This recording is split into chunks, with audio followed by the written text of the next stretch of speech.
Thank you for doing the interview. Why don't you introduce yourself and tell us your NF story? My name is Christina. I am third generation with NF. My dad's mother was the first one, they believe, in the family to have started it. So I have my dad, one of his brothers, 3 aunts with it. 3 of my 4 kids have it. I didn't know much about it back then when they were really diagnosed. But growing up, I knew my grandmother had all these bumps on her.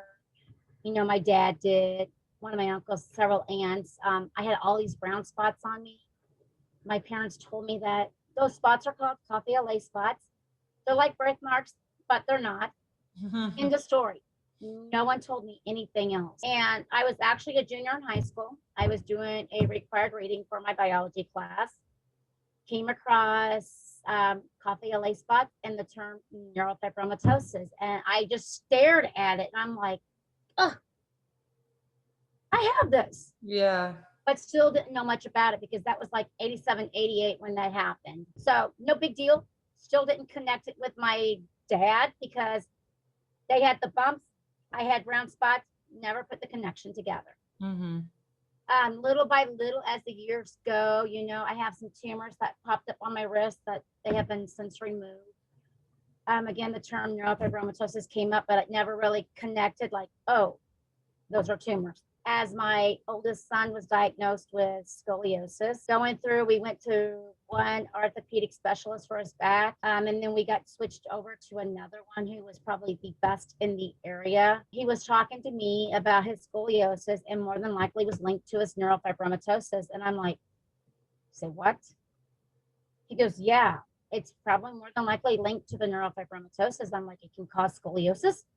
He's like, yeah, it can cause a whole bunch of other stuff too, but never went on any further than that. Prior to that, I had been wanting to enlist in the Air Force, went to MEPS, was disqualified because of it. Oh, wow. So back in 94, I found out that it could cause blindness, deafness, mental retardation, and in some severe cases, death. I wasn't blind, wasn't deaf, I wasn't mentally retarded, and I'm sure it's not dead or anything else like that. So I figured it's not that bad. Mm-hmm. So that's how I was living for a while. In 2005, my son had went to his yearly visit with his doctor. Doctor had asked if I had any concerns. I'm like, he's not speaking as a 4-year-old. And so set it up for speech therapy. Speech pathologist, after so long of working with them, she's like, well, there's no physical reason why he should not be making these sounds. He's got the tongue muscle to do it. So she suggested an audiologist. Went to the audiologist. She tested him for his hearing, and she's like, his hearing is almost perfect. So she suggested to go to a neurologist. So we go to a neurologist, going through how my son had lost his speech about 18 months and going on. He had noted that, seen that we had neurofibromatosis, and he's like, immediately MRI, immediately EEG. And he's like, I have an NF clinic in St. Louis. I need you guys to see about coming up and seeing us because we can see about helping you guys. A few months later, I get a call from him and he's like, your son is having seizures. Oh, no. And it's linked to the NF. But I really don't start learning about it until I went back to school. As an adult, I was 36 when I went back to school to finish up my schooling. I had a biology class. The professor's like, you're going to do a paper. There's 1 of 2 papers to do this semester. Your first one is on genetic disorder. Immediately, I made my mind up. It's going to be neurofibromatosis. Mm-hmm. So I pick up the paper and I start scanning, and on the bottom, close to the bottom, was the neurofibromatosis. So it made my day. Yeah. It did. And then when I did it, I started learning so much about it. I didn't know, okay, my family has this, we have this, we have this. And it was like, oh my word. So I'm like, well, let me look on Facebook and see if there's people with the same thing that I have. Mm-hmm. And I just started finding more and more and more people with it. So I started, of course, being on my own, reaching out and just being very vocal about it. And because of that, one of the guys I was friends with in school, he was like, hey, you've got to meet this girl. I babysit this little girl. You should meet her family. She has neurofibromatosis. So we are just connecting with so many more people in the general area. And when we get connected with them, they're like, oh my word, I did not know anybody else had this but me. You rarely meet anybody with it. And when they do meet you or you meet them and you tell them that you have the same thing they have, it's like this feeling of relief. Oh, I'm not the only one. Mm-hmm. But my kids, they're very, they go out with me. They help me with walk. My daughter, when she was younger, she actually wrote a paper up about her NF. Hmm. It's just, I think a lot of it is advocating and teaching my kids about it so they can advocate for themselves. Absolutely. As far as like the medical side goes, in like what ways has NF made you guys struggle? We're all different. All of us have a couple of LA spots. My oldest son had the scoliosis, had to have a spinal fusion at age 11 because it progressed so fast that the braces were not helping.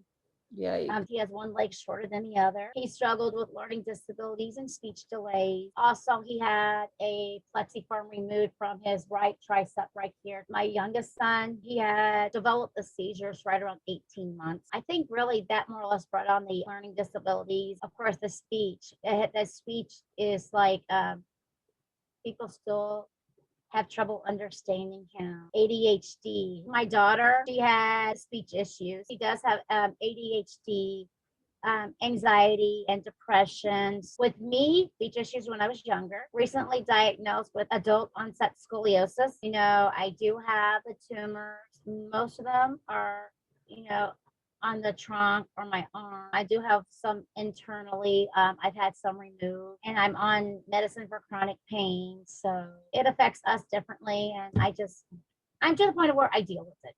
Yeah, that's a lot. I think what's not spoke about enough is probably the ways that you feel empowered by NF, or maybe like the pros of having it. In your experience, would you find any positives with NF? It's made me a stronger person and, as far as reaching out to people, advocating for people. I used to be very shy growing up. And now if I see somebody with NF, usually or I think they have NF, I'll walk up to them and I'll say, hey, can I ask you a question? And I'll ask them if they have neurofibromatosis.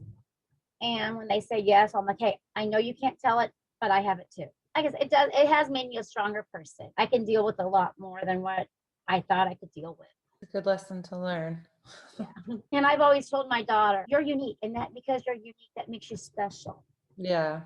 And so they began to embrace it. What has NF Midwest done, the organization specifically? What have they done for you? How have they helped you? Anytime we need help, we ask Diana, hey, Diana, can we get this from NF Midwest?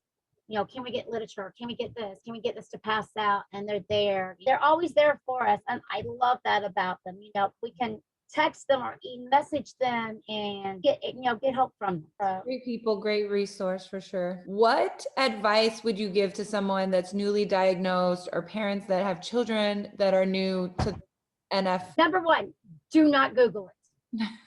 Do not Google it. Please do not Google it. But most importantly, go to like NF Midwest, go to like Neurofibromatosis Inc., go to Children's Tumor Foundation, go to all those websites to where you can find correct information, where you can find a doctor. And then second of all, if you're on Facebook, start finding groups. The Faces of Neurofibromatosis links everybody all over the whole world. I have an NF page for people in Missouri called Show Me Your NF. Yeah, that's cute. Basically, kind of like along the line of Libby's, if we can't be seen, if we're not seen, we can't be heard.